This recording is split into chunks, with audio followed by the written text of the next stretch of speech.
So is it at the airport. She said the officer can search a citizen's bag. Oh, really? Okay. I've had that happen pretty much every time I go to any public event anymore.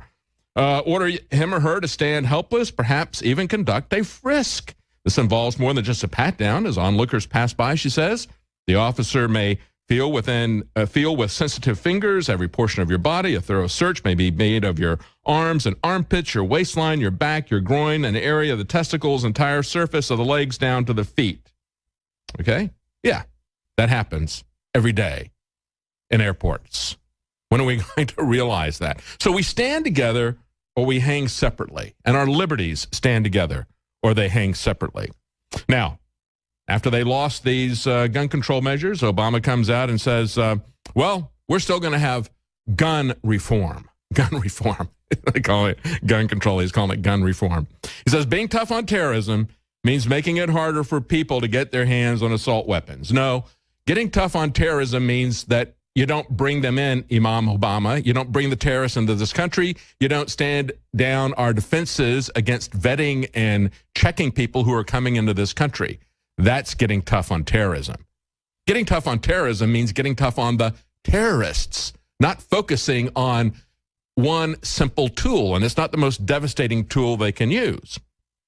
But we still have a push forward on the assault weapons ban. Not only do we have Fox News pushing on it with all these different anchors, we've got Greta Carlson pushing for an assault weapon ban. We've got Bill O'Reilly pushing for an assault weapon ban, because it's one of these things like nuclear weapons, an assault weapon. It's dangerous. I mean, you're going to let people have nuclear weapons and bombs and hand grenades? No, you can't have that. And so an assault weapon is like that, says Bill O'Reilly as he's talking to Donald Trump. And now we've got states, New York and Connecticut, have enacted assault weapons ban. And the Supreme Court, as it's been changed with the new majority, they refuse to hear those cases, allowing those to stand. Stay with us. We'll be right back with your calls. Welcome back to the Alex Jones Show. I'm David Knight. We're going to go to your calls in just a moment. Before we do, I want to remind you that today is the last day of our Tim Kennedy special. That's 15% off Super Male Vitality, Brain Force, and Secret 12 at InfoWarsLife.com. Of course, we selected these products because these are the ones that Tim Kennedy uses in his special forces, UFC training. These are the products that he singled out as the things that he could feel making the biggest difference, feeling it right away. And so we've offered these products, Super Male Vitality, Brain Force, Secret 12, 15% off at InfoWarsLife.com. Today is the last day for that sale. Again, you can go to our website at InfoWarsLife.com. You can see the hundreds of 5-star reviews, tell you how these help other people as well as Tim Kennedy. But Tim Kennedy, of course, is a professional athlete. He trains for hours a day. And he said he could feel this immediately when he took these. And he passed it through the UFC and had them take a look at it. They said that's absolutely fine. There's nothing in there we would have a problem with you taking.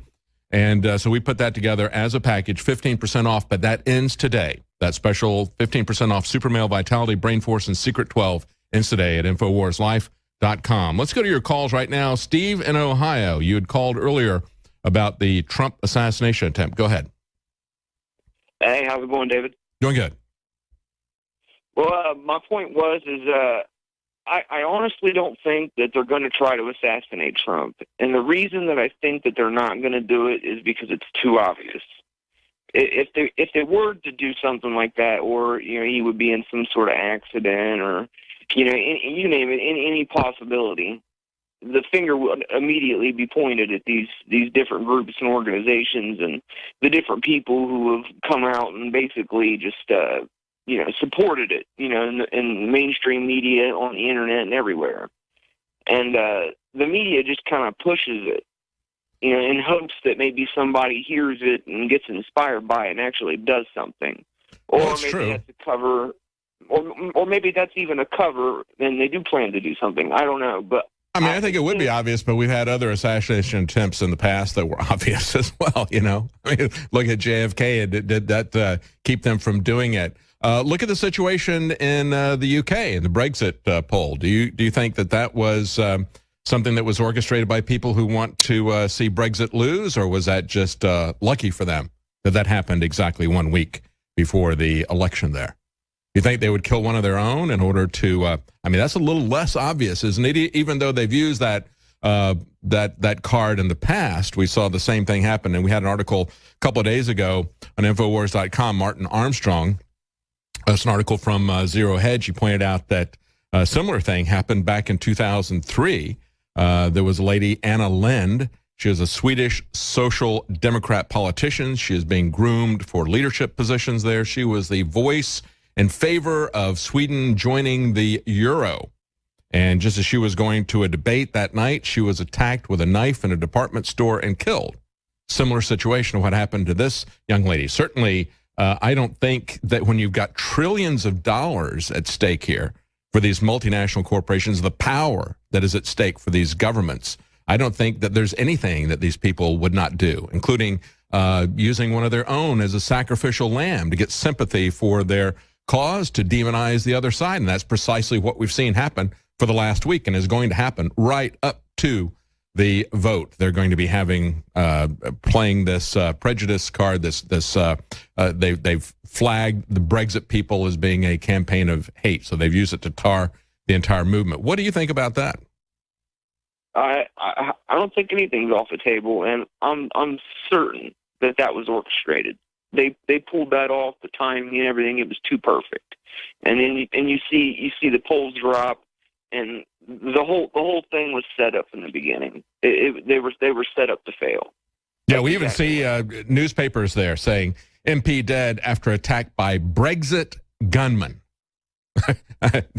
They come out in the newspaper. That's the headlines. A Brexit gunman killed her. I mean, this guy was, he could barely tie his own shoes. All of his neighbors said, right?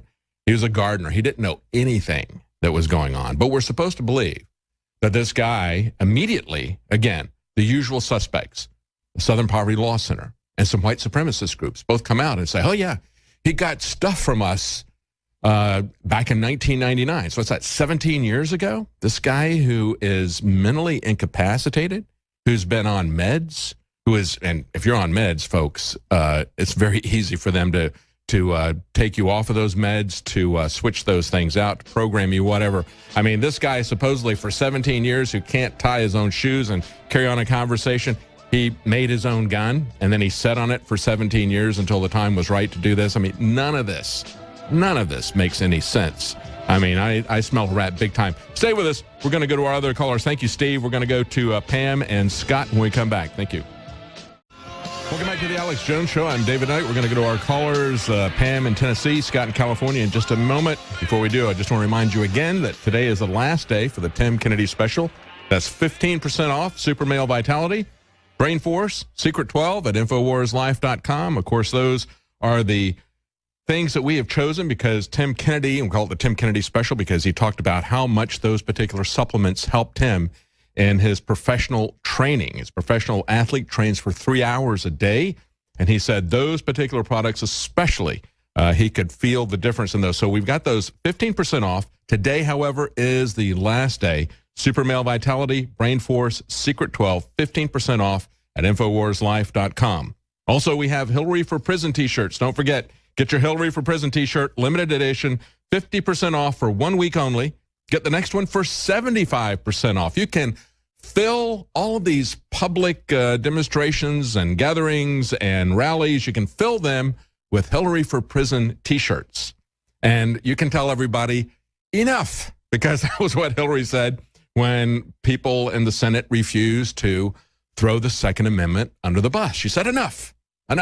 So I think it's enough. I think we've had enough crimes from Hillary. I think it's time for Hillary to go to prison. It's enough.